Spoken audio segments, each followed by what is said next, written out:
Welcome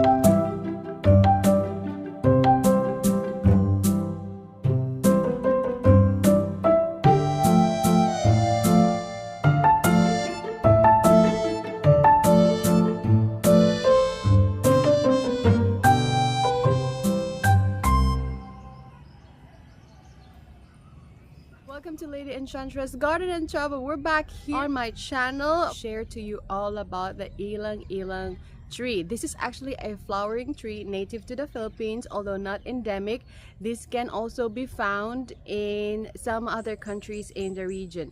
This is a tropical tree, loves really the heat, and if you can only smell it, it smells so sweet and fruity. And if you're familiar with scents like Chanel No. 5, Black Orchid, some of the lines of Mongurlan that starts with Samsara, I think, starts with letter S.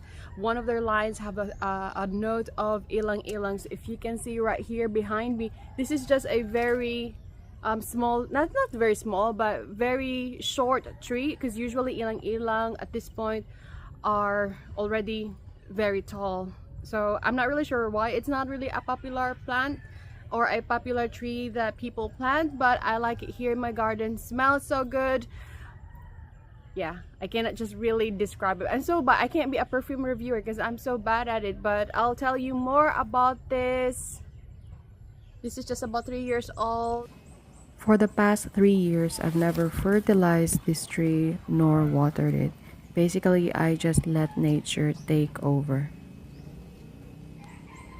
So the flowers started off kind of like this greenish, but I have a photo when they were still buds and they become yellow green, and slowly they will turn into yellow. Sorry, my cat, he wants to participate in this video.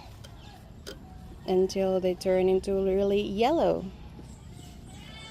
Their leaves are just like really green all over, and the flower just sprouts from the side like as a side shoots. I have encountered 3 different kinds of ilang ilang in my life.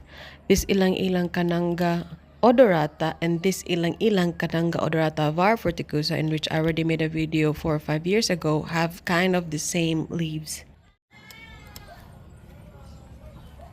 And this is how the roots or the base looks like. That is just not so big. It's just a bottle of the smallest mineral bottled water, standard bottled water, I think, in terms of how big it is compared to my moringa tree. So it's just here.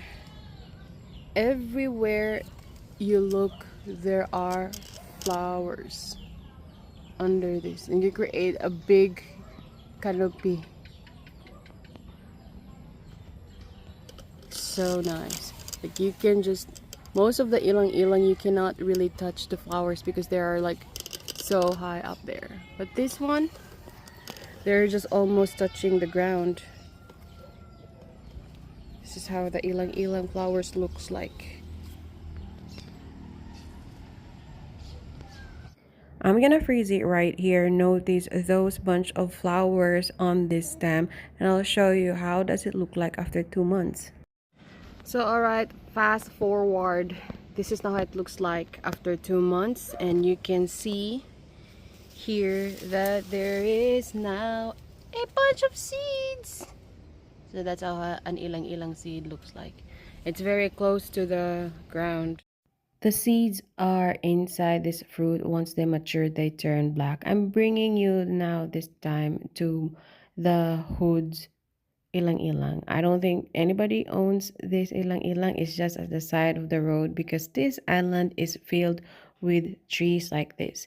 If you've been here in Siquijor Island, you will notice probably when you are cycling or biking around sunset 5 to 6 p.m., you can smell this all over the circumferential road, especially towards Larena and Siquijor town.